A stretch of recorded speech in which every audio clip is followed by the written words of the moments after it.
All information shared in this video is our educated opinion, formulated from research, judgment, analysis, education, and personal life experience. Any material used from the public domain follows fair use guidelines and applicable laws. The information can be used for illustrative, educational, and/or transformative purposes. Under Section 107 of the Copyright Act of 1976, allowance is made for fair use purposes such as criticism, comment, news, reporting, teaching, scholarship, and research. Fair use is a use permitted by copyright statute that might otherwise be infringing. This content is for education and entertainment. We encourage others to conduct proper research and, if needed, consult an attorney for legal advice regarding music licensing.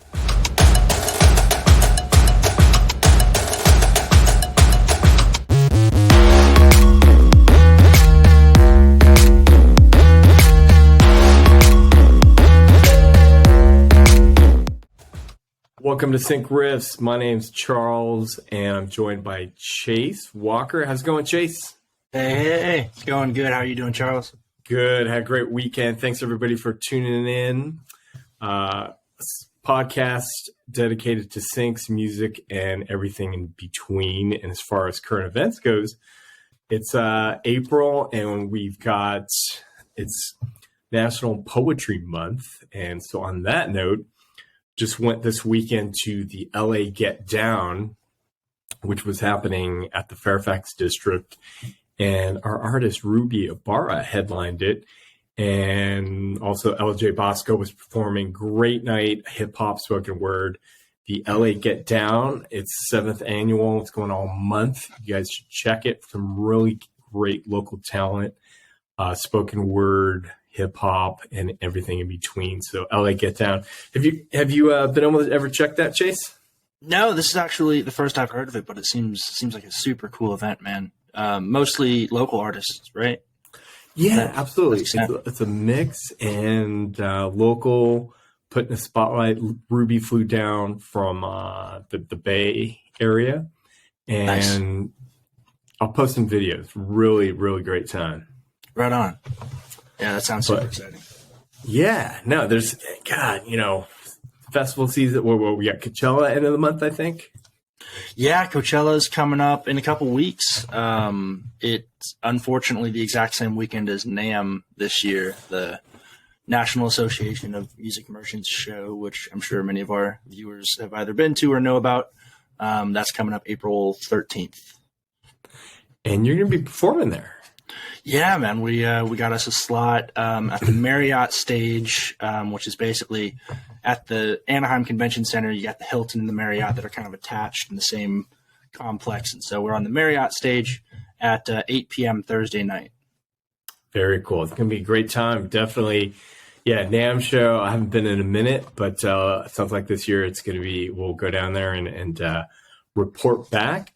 But on that note, speaking of reporting back, some of the comments that we had got from previous episodes is with pitches for various, we'll call it buckets. And so today we're going to talk about party songs. We get a lot of briefs that come in, and there's a lot to unpack within the space of what makes a great party tune. So Chase, if you want to kind of set the stage, if we talk to our indie artists and say, hey, we need some party tunes, there's some very specifics that entail what makes a great party tune. Definitely. So, I mean, as most music creators can surmise, a party tune is going to typically be upbeat, feel-good types of music. And as far as, let's say, party tunes go in sync, there are all different kinds of scenes and kinds of genres that they might be applicable for. But for the most part, those scenes are going to be classified as source or diegetic or potentially transdiegetic, which basically means that it's in the context of the characters in the scene can hear the music that's happening in the background. They're at a club, they're at a party, they're at a festival, what have you. Some of the key things about making party music for sync, as well as them being upbeat, feel good, is that they're also able to give enough space in the structure and the production of the track that even though they have kind of a lot going on because it's an upbeat feel good kind of thing, there's still enough space for it to fit under dialogue in a scene, because most of the time when you have a scene at a party, you're going to have a scene with two people talking at that party, and that song is going to have to fit somewhere underneath that. And beyond that, I think another really important aspect is knowing what the difference is between an upbeat song and a feel-good song. Because you could also have a party scene where it's sort of a mellow party. You know what I mean? Like it's more of a cocktail lounge kind of, everyone's kind of around a pool somewhere in Malibu or something. You know what I mean? It's not like everyone's getting crazy. And that's still going to need something feel good, but might not need something so upbeat that you feel like you're at a college party. Does that make sense? Yeah, no, you hit some great points there, and we'll unpack it there, because it's, in college I DJ'd, so to your point, I'm all about the beats per minute, and, down tempo 90 to 100 beats per minute for hip hop. And if you take like Beyonce's, 4 on the Floor, when she did those house tracks and sampled Show Me Love by Robin S., 110, 115, 120, 4 on the Floor, you got your 808, 999s popping. So that energy can be felt with the tempo. And that, to your point, when I would DJ, parties or clubs, by midnight, you want the floor popping. And that's when the higher tempo tunes come into play. So for sync, we got a brief the other day. Someone was looking for, it was an upscale restaurant bar. And the reference was songs that could be played at Buddha Bar. So to your point, Chase, that falls in the wheelhouse of, 95 to 100 beats per minute. Let's talk about tones of there's not like DJ Khaled, the horns blaring with the energy, but it's nuanced. And also, the synth riffs are they're chiller. It's not completely pumped up. So that is a great point to bring up. Let's see, Black Eyed Peas, I Got a Feeling, is a great template for a song with energy and obviously the vocal riff and the hook. And one band that we worked with, and we still work with, the producer, Chaz Trax, he had a song that featured a vocalist, Paloma Rush, who we still work with as well. But they had a track that we synced more than a dozen times, roughly over a span of 3 to 4 years, because that song, at the time, it had the Black Eyed Peas vibe. So I share that story with you guys because that's a great example of looking at what's currently being played at the clubs or on the Billboard Top 100. And within that space, if it sounds like Diplo or current DJ or electronic vibe, so that gives you kind of data points of what people are looking for on radio and then in a show. So that's an opportunity for independent artists to have songs that fit that vibe. And then a good transition back to you, Chase, is the vocal, the riff, the hook, the chorus. What are some words? I'll start with, I grew up in the 80s, 90s, so House of Pain. Jump, jump, everybody jump. Yeah, that gets a party going. So what, Definitely. I'm putting you on the spot, but as a songwriter, what songs would you kind of craft? This is a very particular kind of scene that preferences hooks that are one word to one line hooks, essentially, for certain songs, you can write, even if it's a party song, you can write a whole drawn out chorus that's got 3-4 different points of information that are being added to the story.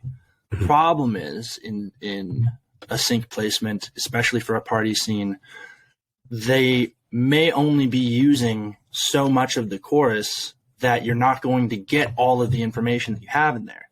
So the more with your hook lines that you can figure out a way of creating a hook out of a single word or a single phrase and repeating that phrase, the more applicable they're going to be across the spectrum of party songs for that vibe, because it's not, there's no one line that's setting up another line that's dependent on both of them being together for it to make sense.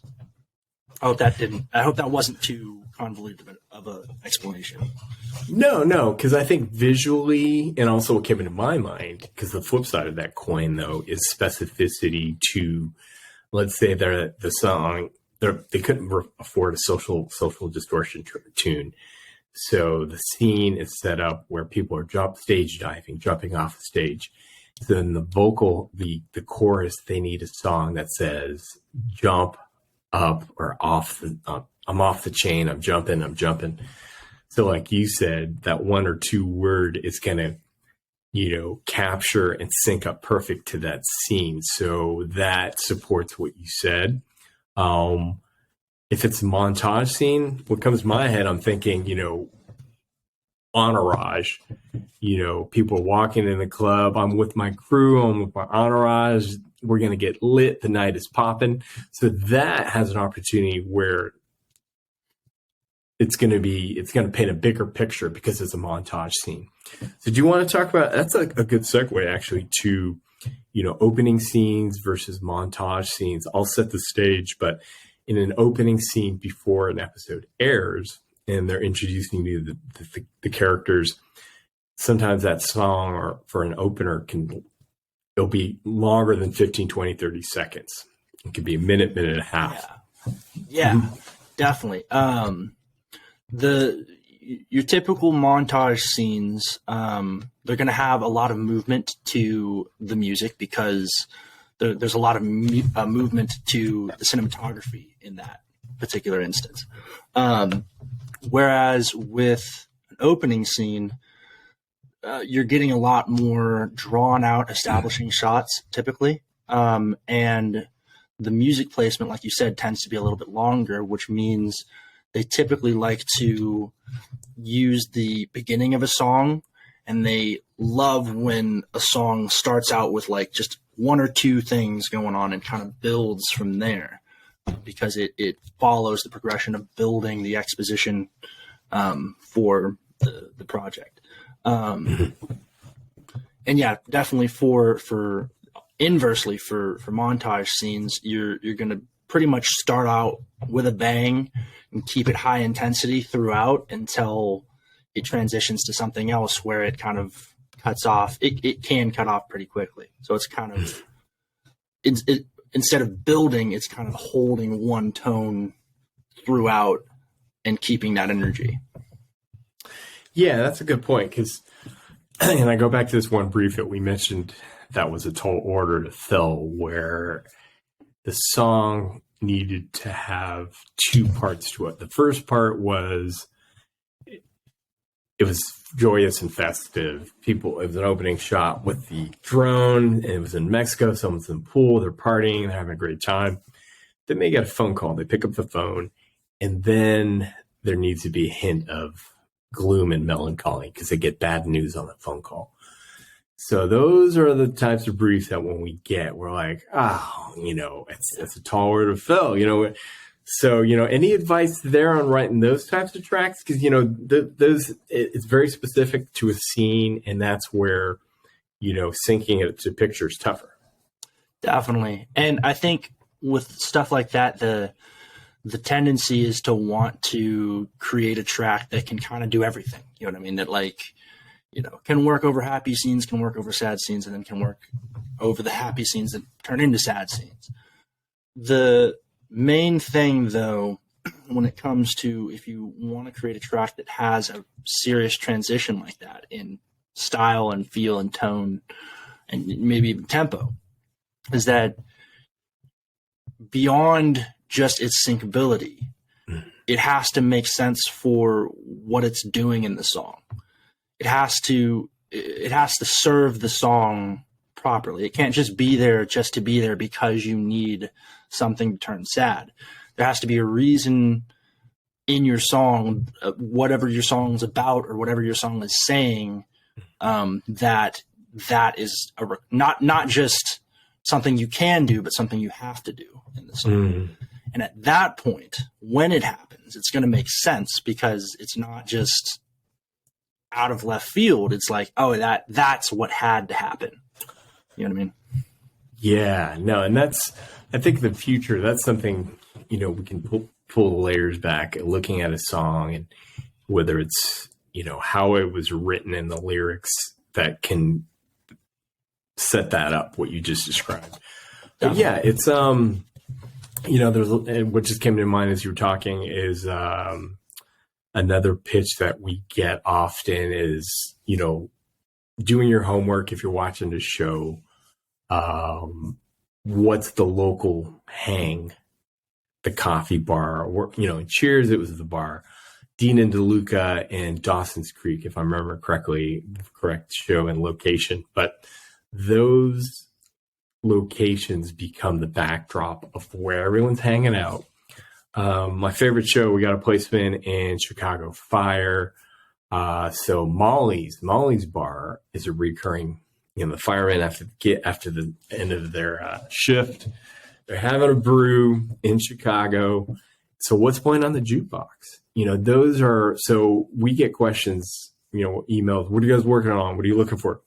So, though I'm like, hey, we need, and those shows come back season after season. And those you can do your homework, go to TuneFind, see what was used. And then accordingly, that's what we're looking to fill up our bins for future pitches. So yeah, actually, you wrote a track, Chase, was I Gotta Have It? Yeah.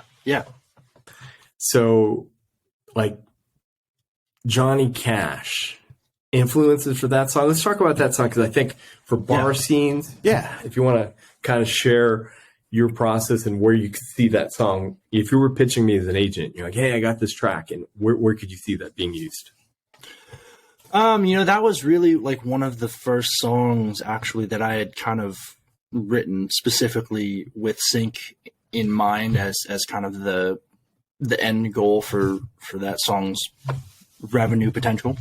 And yeah, it's definitely, it's kind of that gritty, old school blues, classic rock, country tonality meets a more modernistic production. And it's one of those tracks that I'm debating on going back and revisiting the production on, and maybe even making like a more minimalistic, broken down production. Because one of the things with bar scenes in general, with source music, they have to not only sound like they belong in that particular setting, but also sound like they are from an artist that has their own particular fingerprint. You know what I mean? Like an artist that would actually find themselves in a catalog, in a jukebox. They can't be something that sounds like it's too written for Sync. Like no one's listening to anything in a bar that sounds like Score, that sounds like something in a movie trailer. You know what I mean? Like, so that's kind of the fine balance you have to work with when it comes to party music. It does have to sound not just like it's made for a film, but that it's like made for a real audience who's going to be listening to it. They just happen to be in a film. Authenticity goes back to 100%. Authentic artists that we're looking to work with, and their songs have to be authentic to that location, the scene, the place. And yeah, well said. That's a great thread. And I was pulling up, Johnny Cash's God's Gonna Cut You Down. Yeah. But the guitar and then the clap, that tension. And, whenever I hear that song, I don't know if we need to research, but that would be a great track to cover, assuming, writer, publisher, share could be clear, easy, or relatively straightforward. But that tune, and trailerizing it, if you will. yeah, for bar scenes, that'd be a great track. Or anything apocalyptic, setting up the scene. But 100%. so that's a great setup for our next episode. We're going to unpack, the flip side of party scenes is the other bucket that we look at is love songs. Within that umbrella of love songs, there's a lot to look at there, the details. And the little setup is, songs falling in and falling out of love, mirroring what's happening in relationships, good times, bad times, and how that syncs up to picture. And, we're going to drop that next week. And everybody, thank you. Continue to post your comments. Smash that like button, subscribe, tell your friends, and we've got some great feedback already, and we really appreciate all of the comments. And any other future stuff you want to hear or questions you have, drop them in the comments, and we really appreciate you. Namaste. We'll catch you on the other side.